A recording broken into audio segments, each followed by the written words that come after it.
You know, it's funny how something can seem so simple at first glance, but then you start digging a little deeper and you realize, whoa, this is complicated.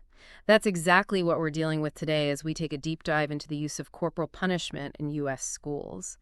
And to make things even more, well, interesting, we're focusing specifically on how this practice impacts students with disabilities. And to add another layer to this whole thing, we're going to be looking at it through the lens of an article by an Austrian author, someone who's looking at this very American debate from the outside in. It's a really fascinating perspective. Right. Talk about seeing things in a new light. And as if that wasn't enough, get this.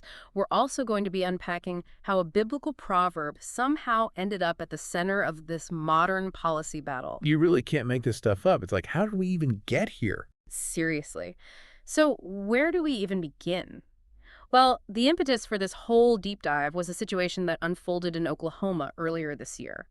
They tried to ban corporal punishment for students with disabilities in public schools, and it actually failed. Yeah, that's what really got people talking, and not in a good way. It raised so many questions about how this practice is even legal in this day and age. Exactly. And it gets even more complicated when you realize that while the federal Individuals with Disabilities Education Act, or IDEA, guarantees a free and appropriate education for all students with disabilities, it doesn't actually say anything about corporal punishment being prohibited.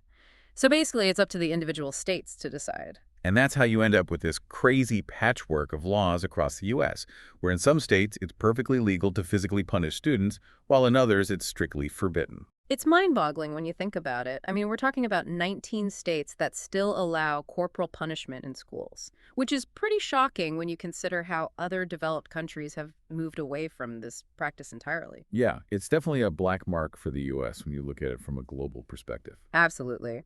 And just to give you a sense of the scope of this issue, the U.S. Department of Education reported that in the 2017-2018 school year alone, almost 70,000 students were subjected to corporal punishment. That's just one school year.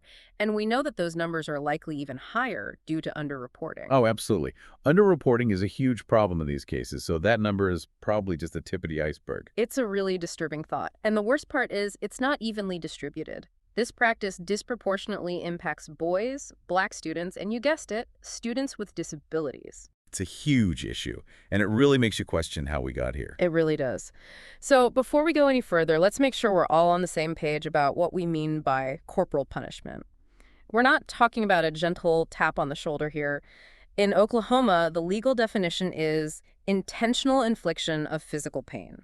So hitting, paddling, spanking, anything that causes physical pain as a disciplinary measure is fair game. It's pretty intense when you put it like that, and here's where it gets even trickier.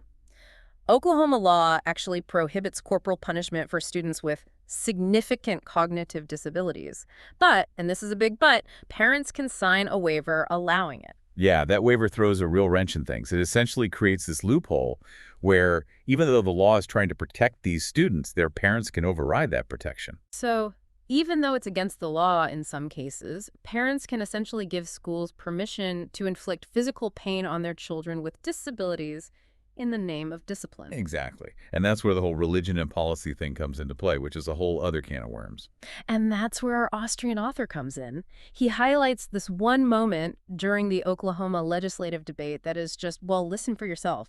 This was a Republican lawmaker defending corporal punishment.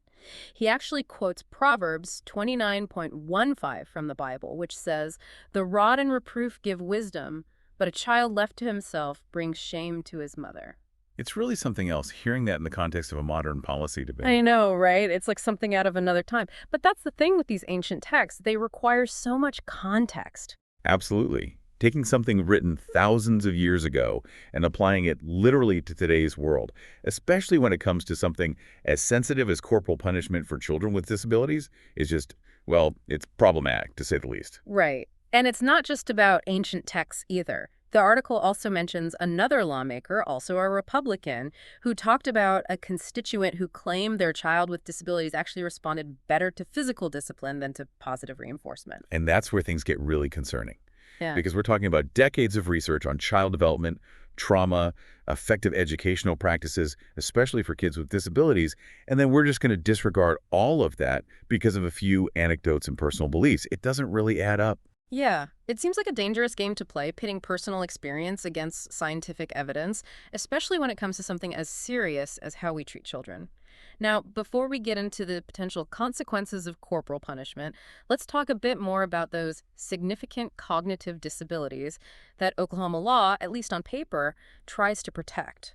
What exactly does that mean? Right, because it's one thing to say cognitive disabilities, but it's a whole other thing to define what that actually means in practice. Mm. We're talking about conditions like intellectual disabilities, autism spectrum disorders, and traumatic brain injuries, just to name a few. So, conditions that can have a real impact on a student's ability to understand and respond to things like social cues, traditional discipline, or even their own behavior. Exactly.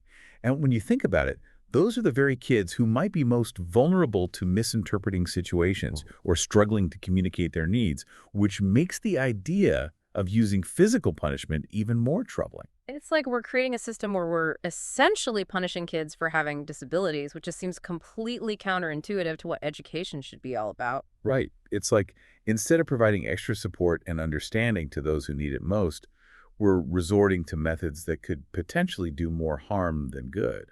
It's a difficult reality to grapple with, and it leads to more questions than answers, like how informed are parents when they sign that waiver? Do they fully understand the potential long-term consequences of corporal punishment, especially for children who might not be able to advocate for themselves? It's a question of informed consent, really. Are parents getting all the facts, all the latest research, all the potential risks and benefits? Or are they making decisions based on outdated information or societal pressures? It's a lot to unpack, for sure, and it speaks to this broader debate we're having as a society about how we discipline children, especially those with disabilities. It's like we're stuck between these traditional ideas about discipline and what we're learning about child development and the importance of trauma-informed care. And that's a really important point, trauma-informed care, because it's not just about discipline, it's about creating a learning environment where every child feels safe, respected, and supported. So instead of asking, what's wrong with this child, we're asking, what happened to this child and how can we best support them? Precisely. It's a complete shift in perspective, and it has huge implications for how we approach education, especially for students with disabilities. We'll dive more into that after the break. So before the break, we were talking about trauma-informed care, and I'm really curious to hear more about what that actually looks like in practice. Yeah, it's a big shift from the way we traditionally think about discipline, that's for sure. And it's not just the World Health Organization that's raising red flags about corporal punishment either. There's a ton of research out there showing that kids who are subjected to this kind of punishment, especially those with disabilities, are at a much higher risk of developing mental health issues later on. Mental health issues like what? Can you give us some specifics? Sure, we're talking about things like anxiety, depression, even PTSD in some cases. That's pretty serious stuff. Wow, that's heartbreaking. These kids are already facing so many challenges because of their disabilities, and then to add on the burden of trauma and mental health issues stemming from physical punishment, it just seems so unfair. I know, it's tough to think about. And it's important to remember that these kids aren't inherently more difficult or deserving of harsher discipline. A lot of times, their behaviors are directly related to their disabilities. Like maybe they're having trouble communicating their needs or they're having a sensory overload. So instead of punishing them, we should be trying to understand what's going on and provide them with the support they need to navigate those challenges. Exactly. And that's where positive reinforcement comes in. Instead of focusing on punishing the bad behavior, we focus on rewarding the good behavior. And we try to create an environment where they feel safe and respected, so they're more likely to make positive choices in the first place. So it's about encouragement and praise, not fear and pain. 100%. We're talking about decades of research that shows positive reinforcement is a way more effective and humane way to approach discipline, especially for kids with disabilities. It just makes sense, right? Yeah, I mean, intuitively, it just feels like it would be more effective to focus on building kids up rather than tearing them down. Right. Like when kids feel good about themselves and their environment, they're more likely to engage in positive behaviors, which then leads to more positive reinforcement and so on. It's like this positive feedback loop. It's like that old saying, catch more flies with honey than with vinegar. Exactly. Okay, but now let's bring it back to that Oklahoma case and the lawmaker who quoted the Bible to justify corporal punishment. How do we reconcile those kinds of beliefs, which are often rooted in tradition and faith, with what we know about child development and the importance of treating all children, especially those with disabilities, with respect and dignity?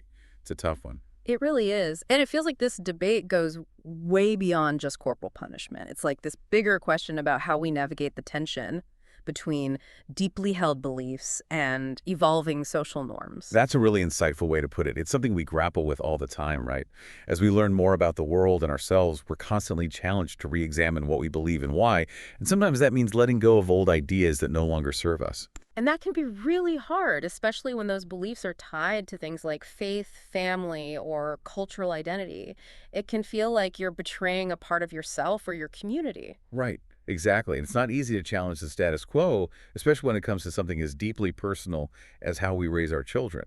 But that's exactly what we need to do if we want to create a more just and compassionate society for everyone, especially the most vulnerable among us. It's about progress, not perfection, right? We're not always going to get it right, but as long as we're moving in the direction of greater understanding and empathy, I think we're on the right track. I totally agree. And that starts with having these difficult conversations, being willing to listen to different perspectives, and always prioritizing the well-being of children above all else. Okay, so we've talked about the potential negative consequences of corporal punishment, but let's zoom out for a second. What about the ethical implications here? What does it say about us as a society that we're still even having this debate in 2024? Ugh, it's a tough pill to swallow, right? I mean, on the one hand, it's great that we're having this conversation at all. It shows that we're evolving, that we're questioning old paradigms. But on the other hand, the fact that corporal punishment is still legal in so many places, especially for a population as vulnerable as students with disabilities, is deeply troubling, to say the least. It really makes you wonder whose interests are actually being served by these policies. Exactly. And it all comes down to how we view children. Do we see them as autonomous individuals deserving of respect and dignity? Or do we see them as inherently disobedient creatures who need to be controlled through fear and punishment? Our answer to that question has profound implications for how we choose to educate and discipline. It's like that quote, the true measure of any society can be found in how it treats its most vulnerable members. And right now, I'm not sure we're doing so well on that front. Yeah, I hear you. It's a wake-up call for sure. But it's not all doom and gloom. There are a lot of amazing educators, advocates, and policymakers out there who are fighting tirelessly for change, who believe in a different way forward.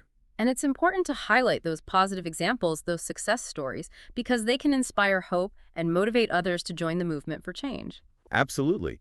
It's not about shaming or blaming. It's about raising awareness, having honest conversations, and working together to create a better future for all kids. You know, it feels like we could spend hours unpacking this issue and still only be scratching the surface. There's just so much to consider. I know, right? It's like every time we peel back a layer, we uncover a whole new set of complexities. Exactly. And I keep thinking about something you said earlier about listening to the voices of those most impacted by these policies. We've talked a lot about the research, the legal stuff, the cultural context, but we haven't really talked about how students themselves experience corporal punishment. That's a really important point. We can't forget about the human side of this issue.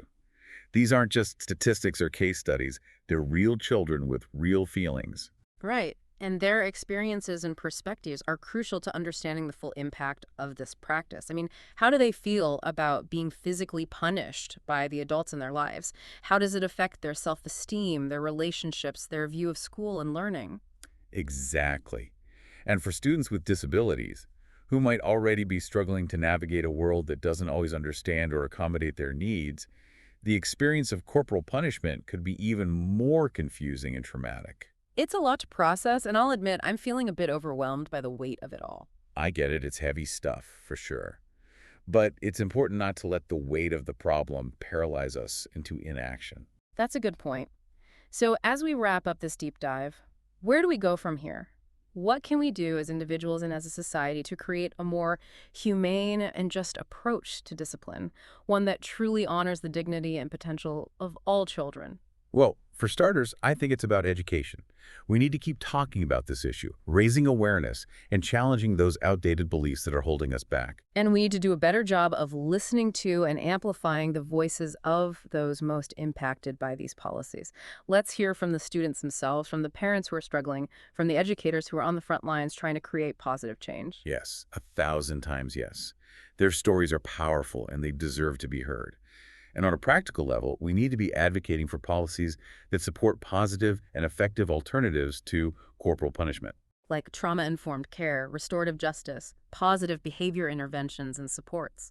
Things that address the root causes of challenging behaviors rather than just trying to punish them away. Exactly. There are so many evidence-based approaches out there that have been proven to work, but we need to be willing to invest in them and implement them consistently. It's about shifting from a punitive mindset to one of support and understanding. It's about seeing every child as an individual deserving of our respect, our compassion, and our unwavering belief in their potential. Beautifully said.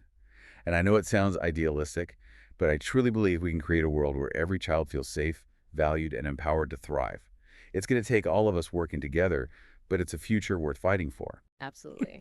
So, to everyone listening, thank you for joining us on this deep dive. We hope it sparked some important conversations and inspired you to take action in your own communities. Remember, change starts with each and every one of us.